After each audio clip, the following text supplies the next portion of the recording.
নমস্কার বন্ধুরা, আমি আবারও ফিরে এসেছি আরেকটি নতুন ভিডিও নিয়ে। আজকের পর্বে আমরা আলোচনা করতে চলেছি তিনজন লোককে নিয়ে, যে তিনজন লোক ঘন ঘন আসলে আপনার ক্ষতি হবে। শুরু করার আগে বলে রাখি, এরকম ভিডিও চ্যানেলে আরও দেওয়া রয়েছে, দেখে আসবেন। চ্যানেলটিকে অবশ্য করে সাবস্ক্রাইব করবেন। চলুন আর দেরি না করে শুরু করা যাক। একজন বিজ্ঞানী হিসেবে এপিজে আব্দুল কালামের মতে আমাদের জীবনে তিন ধরনের লোকের সঙ্গে মোকাবিলা করতে হয়। এই তিনজন লোকের সঙ্গে সারা জীবন যুদ্ধ করতে হলে তা আমাদের স্বপ্ন পূরণে বাধা হয়ে দাঁড়াবে। কোন কোন লোক? নেতিবাচক চিন্তার মানুষ। এই ধরনের লোক সবসময় নেতিবাচক কথা বলে।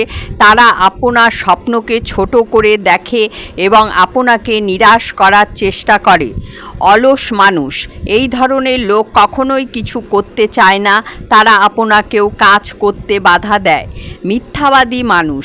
এই ধরনের লোক সবসময় মিথ্যা কথা বলে, তারা আপনার উপর বিশ্বাস ভাঙতে চায়। কালামের মতে এই তিন ধরনের লোককে আমাদের জীবন থেকে দূরে রাখতে হবে, কারণ তারা আমাদের স্বপ্ন পূরণে বাধা দেয়। আমাদের স্বপ্ন পূরণ করতে হলে আমাদের নিজেদের ওপর বিশ্বাস রাখতে হবে এবং ইতিবাচক চিন্তা করতে হবে। আমাদের সবসময় নতুন কিছু শিখতে হবে এবং নিজেকে উন্নত করতে হবে।